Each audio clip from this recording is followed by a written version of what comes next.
माता की।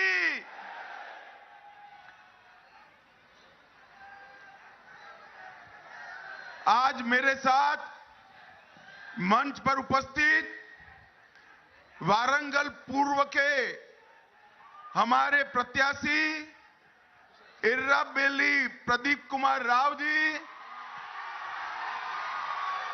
वर्धनपेट के कोंडेती श्रीधर जी, वारंगल पश्चिम के श्रीमती राव पद्म जी, परकाला के डॉक्टर पगडाला काली प्रसाद राव जी,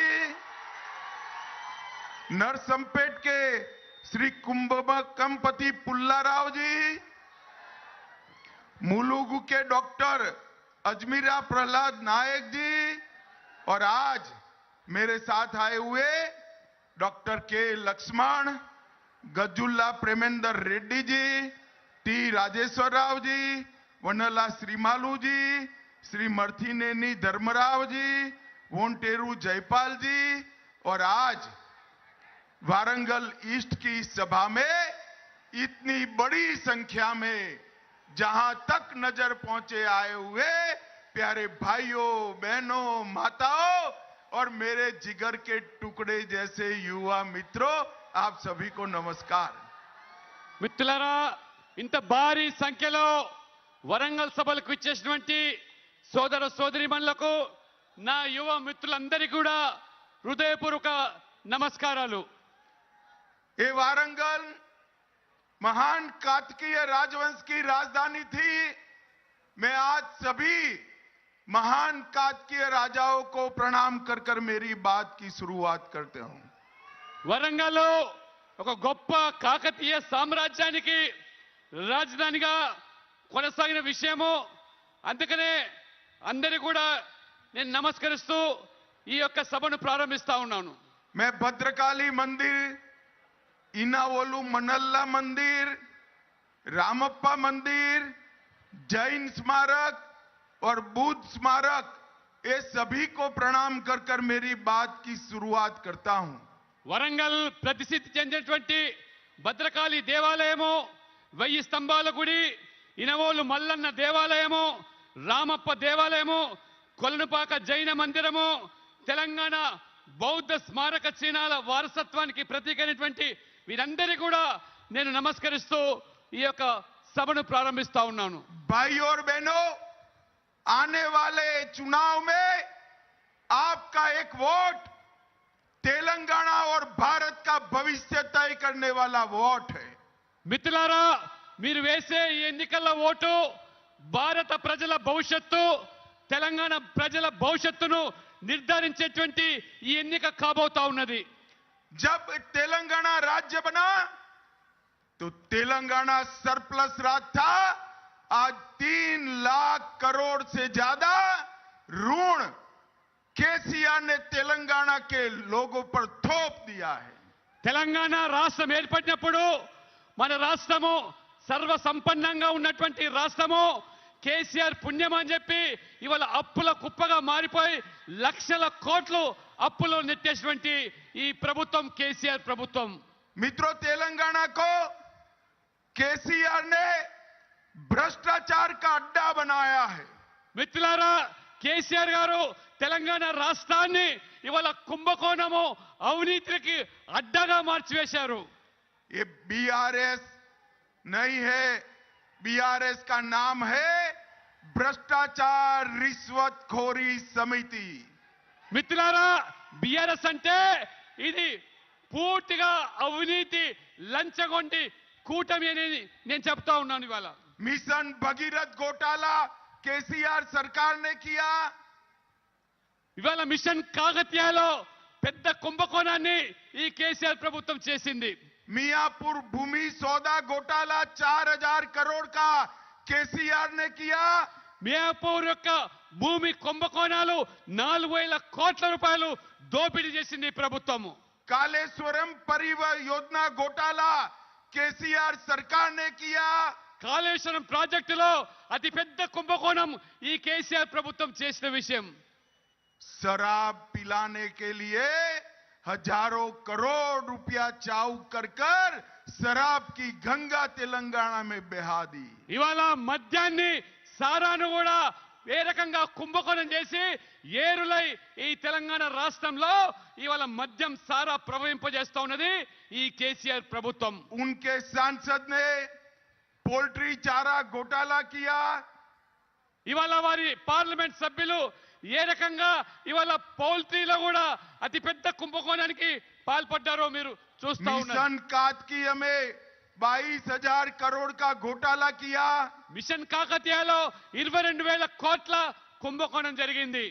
मित्रों, एक केसीआर सरकार ने इतने भ्रष्टाचार किए हैं कि मैं सूची पढ़ने जाऊंगा तो एक 7 दिन तक मेरी सभा चलेगी। మిత్రులారా, కేసీఆర్ ప్రభుత్వం చేసినటువంటి కుంభకోణం లెక్క పెట్టినట్టయితే వారం రోజులు కూడా సరిపోదు. అన్ని కుంభకోణాలకు ఈ రాష్ట్రం ప్రసిద్ధిగాంచింది. एक केसीआर सरकार ने तुष्टीकरण की सारी सीमाएं लांघ दी है। ఇవాళ ఈ కేసీఆర్ ప్రభుత్వము బుజ్జగింపు చర్యలు సంతుష్టికర విధానాలకు పరాకాష్ఠగా ఈ ప్రభుత్వం మారింది. मित्रों, तेलंगाना विमोचन दिन जो हर तेलंगाना वालों के लिए एक प्राण से भी अधिक प्रिय है। सरदार पटेल के कारण तेलंगाना निजाम के क्रूर शासन से आजाद हुआ। वो मित्रुलारा, तेलंगाना विमोचन दिन मनाने का केसीआर ने बंद कर दिया है। మిత్రులారా, ఈ తెలంగాణ ఏదైతే నిజాం నిరంకుశ పాలనలో ఇక్కడ ఎదుర్కొన్న ప్రజలు అత్యాచారాలు, దోపిడీ, దౌర్జన్యాలు ఆనాడు ఈ ప్రజలు ఎదురొడ్డి పోరాడి చివరికి సర్దార్ వల్లభాయ్ పటేల్ పుణ్యం అని చెప్పి భారతదేశంలో విలీనమైన చరిత్ర. అటువంటి సెప్టెంబర్ 17ను కూడా ఈ ప్రభుత్వం కేవలం మతోన్మాద రాజకీయాలు పాల్పడేటువంటి మస్జిద్ కు తలవొగ్గి దాన్ని గౌరవించకుండా జరుపుతా ఉన్నదంటే ఒకసారి మీరు ఆలోచన చేయాల్సిన అవసరం ఉన్నది. हम तेलंगाना में सरकार में आते ही तेलंगाना विमोचन दिन को राज्य के दिन के रूप में मनाएंगे। మిత్రులారా, మేము తెలంగాణలో అధికారులకు రాగానే 17 సెప్టెంబర్ను ఎంతో గౌరవంగా జరిపి ఈ తెలంగాణ ప్రజల మనోభావాలను గౌరవిస్తామని సెప్టెంబర్ 17ను జరిపి తీరుతామని చెప్పి తెలియజేస్తా ఉన్నాను. ओवैसी के दबाव में आकर पिछड़ा वर्ग ओबीसी और एसटी का रिजर्वेशन छीनकर मुसलमानों को रिजर्वेशन देने का काम किया है। आप हमारी सरकार बना दो, मुस्लिम रिजर्वेशन बंद कराकर बैकवर्ड क्लास का रिजर्वेशन भारतीय जनता पार्टी की सरकार बनाए। మిత్రులారా, ఓవైసీ ఒత్తిడికి లొంగి ఇవాళ ఓబీసీల రిజర్వేషన్లను పక్కన పెట్టేసి వాళ్ళ ప్రయోజనాలు కాపకుండా కేవలం రాజకీయాల కోసం రాజ్యాంగ విరుద్ధమైనటువంటి మతపరమైన రిజర్వేషన్ కల్పించి ముస్లింలకు మేలు చేస్తా ఉన్నటువంటి ఈ ప్రభుత్వం బీజేపీ అధికారంలోకి వస్తే ఆ 4% ముస్లిం రిజర్వేషన్ కోత విధించి ఆ శాతాన్ని ఓబీసీలకు, ఎస్సీలకు పంచి పెడతామని చెప్పి కూడా నేను ఈ సందర్భంగా చెప్తా ఉన్నాను. केसीआर ने भद्राचलम राम मंदिर में रामनवमी के दिन वस्त्र पहनाने की परंपरा भी बंद कर दी है। ఏ రకంగా రామనవమి సందర్భంగా భద్రాచలంలో ఆ రోముడు కొలువు తీరిన ప్రాంతంలో కుటుంబ సమేతంగా ముఖ్యమంత్రులు వారికి వస్త్రాలు సమర్పించడానికి కూడా పూర్తిగా దాన్ని విస్మరించి ఏ రకంగా ఇవాళ మన మనోభావాలు దెబ్బతీస్తున్నాడో ఆలోచన చేయండి. मित्रों, बीआरएस की चुनाव चिन्ह कार है, परंतु ये कार का स्टीयरिंग ओवैसी के हाथ में है। మిత్రులారా, ఈ బీఆర్ఎస్ పార్టీ యొక్క గుర్తు కారు గుర్తు. కానీ ఈ కారు స్టీరింగ్ ఎవరి చేతుల్లో ఉన్నది? ఇవాళ ఓవైసీ చేతుల్లో ఉన్నది. ఆ కారును ఈ ప్రభుత్వాన్ని ఓవైసీ నడిపిస్తున్నటువంటి విషయం అందరికీ కూడా తెలిసిందే. केसीआर ने बेरोजगार युवाओं के साथ अन्याय करने का काम किया है। కేసీఆర్ గారు ఈ రాష్ట్రంలో నుండి నిరుద్యోగ యువతకు ఏ రకమైనటువంటి తీరని అన్యాయం చేశారో యువత గమనించాలి. टीएसपीएससी की परीक्षा में बारंबार पेपर लीक होने से ढेर सारे युवाओं ने आत्महत्या की है। పబ్లిక్ సర్వీస్ కమిషన్ పేపర్లు లీకేజీ వల్ల పరీక్షలు సక్రమంగా నిర్వహించకపోవడం వల్ల అనేక మంది యువత మనస్తాపం చెంది ఏ రకంగా ఆత్మహత్యలు పాల్పడుతున్నారో పూర్తి బాధ్యత ఈ ప్రభుత్వాన్ని చెప్పి కూడా యువత గమనించాలి. मैं वारंगल वालों को बताना चाहता हूं, भारतीय जनता पार्टी की सरकार बना दीजिए. 5 साल में 2.5 लाख युवाओं को ट्रांसपेरेंट तरीके से भ्रष्टाचार बगैर नौकरी देंगे. వరంగల్ ప్రజలందరికీ విజ్ఞప్తి చేస్తా ఉన్నాను, మీరందరూ కూడా కలిసి ఒకసారి బీజేపీకి అవకాశం ఇవ్వండి. భారతీయ జనతా పార్టీ ప్రభుత్వం ఏర్పడిన 5 సంవత్సరాల్లో 2.5 లక్షల ప్రభుత్వ ఉద్యోగాలు నిర్దిష్ట కాల వ్యవధిలో ఈ యువతకు ఆ ఉద్యోగాలు కల్పిస్తామని చెప్పి కూడా పూర్తి భరోసా ఇస్తా ఉన్నాను. हमारी सरकार में प्रवल्लिका और रहमत जैसे युवाओं को आत्महत्या नहीं करनी पड़ेगी. ఇవాళ ప్రవళిక రెహమత్ అనేటువంటి ఈ యువత కేవలం ఈ ప్రభుత్వ నిర్వాహకం వల్ల వీళ్ళు ఆత్మహత్యలు చేసుకున్న పరిస్థితి విషయం మనందరికీ తెలిసిందే. मित्रों, ये तेलंगाना सरकार सबसे ज्यादा भ्रष्ट सरकारों में से एक सरकार है. మిత్రులారా, ఈ రోజు అత్యంత అవినీతి పరమైనటువంటి ప్రభుత్వం ఏదంటే అది కేవలం తెలంగాణ కేసీఆర్ ప్రభుత్వం అనే విషయం కూడా మనకు తెలిసినటువంటిది. मियापुर भूमि सौदा ने की 4,000 करोड़ का घोटाला किया और ढेर सारे घोटाले किए हैं. మియాపూర్ భూముల్లో 4,000 కోట్ల రూపాయలు అవినీతి కుంభకోణం జరిగింది. ఇంకా అనేక కుంభకోణాలు కూడా వెలుగులోకి వస్తా ఉన్నాయి.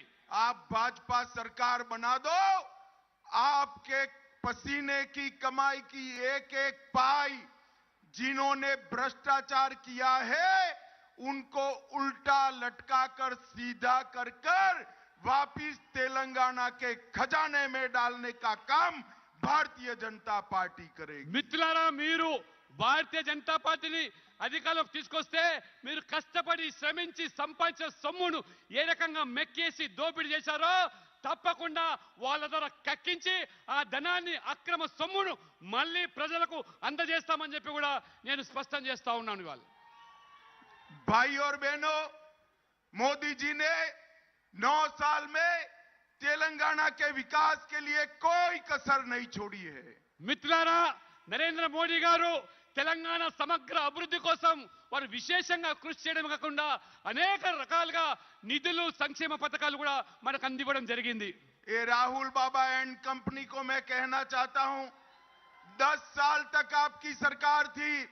संयुक्त आंध्र प्रदेश और तेलंगाना दोनों को आपने सिर्फ 2 लाख करोड़ रुपया दिया. ఇవాళ రాహుల్ బాబా గారిని వారి మిత్రులందరూ కూడా నేను స్పష్టం చేస్తా ఉన్నాను, మీరు 10 సంవత్సరాలు కేంద్రంలో రాష్ట్రంలో అధికారంలో ఉన్నప్పుడు ఈ ఉమ్మడి ఆంధ్రప్రదేశ్ కు ఇచ్చింది కేవలము 2 లక్షల కోట్లు మాత్రమే.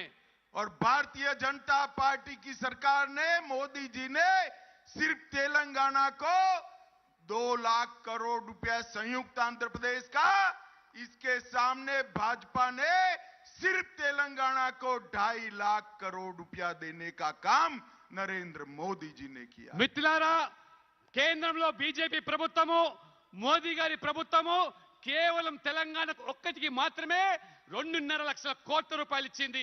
ఆనాడు ఉమ్మడి రాష్ట్రానికి 2 లక్షల కోట్లు కాంగ్రెస్ ఇస్తే ఇవాళ మోదీ ప్రభుత్వము 2.5 లక్షల కోట్లు ఇచ్చిందంటే ఒక్కసారి ఆలోచన చేయండి మీరు. और 5 लाख करोड़ के अन्य काम जिसमें समक का, Sarakka, Central Tribal University, road, highway, metro, Vande Bharat train, airport, नए रूट्स, ये सारा काम करना ये नरेंद्र मोदी सरकार ने किया.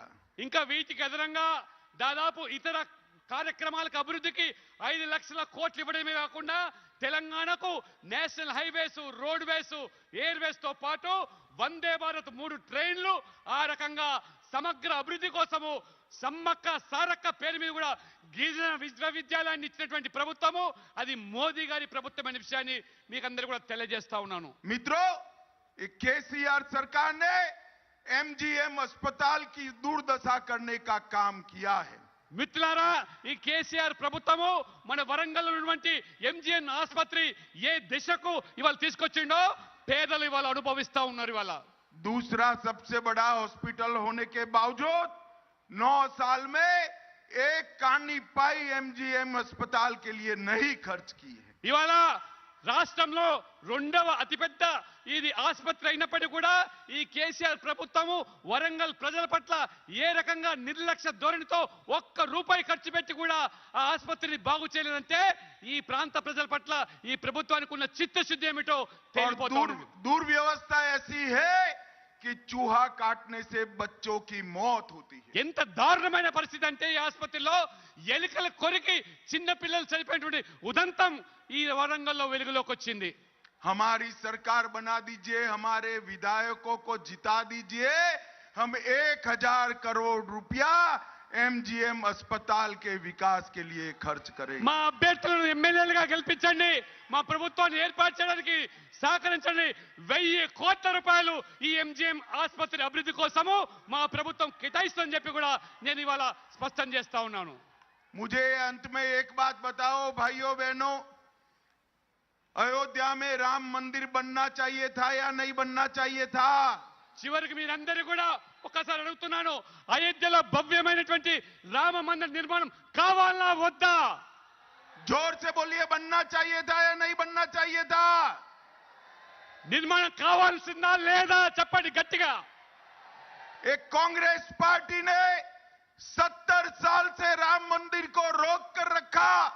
नरेंद्र मोदी जी ने भूमि पूजन भी किया और 22 जनवरी को राम लल्ला की प्राण प्रतिष्ठा भी होने वाली है। మిత్రులారా, 70 సంవత్సరాలు కాంగ్రెస్ పార్టీ ఏ రకంగా రామ మందిర నిర్మాణానికి అడ్డుపడ్డదో అడ్డుకున్నదో ఇవాళ నరేంద్ర మోడీ ప్రభుత్వము జనవరి 22వ తేదీన రామ్ లల్లా యొక్క విగ్రహానికి పునఃప్రతిష్ఠాప చేయడానికి ఇవాళ ప్రభుత్వం మోదీ ప్రభుత్వం నిర్ణయించిన విషయాన్ని మీకు తెలియజేస్తా ఉన్నాను. भाई और बहनों, मैं आपको बताता हूं, आप लोगों को अयोध्या में राम लल्ला के दर्शन करने हैं या नहीं करने हैं? మిత్రులారా, మీ అందరికీ కూడా ఆ రాముడి యొక్క దర్శనం కావాలనా లేదా ఒక్కసారి చెప్పండి. खर्चा होगा या नहीं होगा? ఖర్చు అవుతుందా లేదా దానికి? मगर करिएगा मत, भाजपा सरकार बना दो।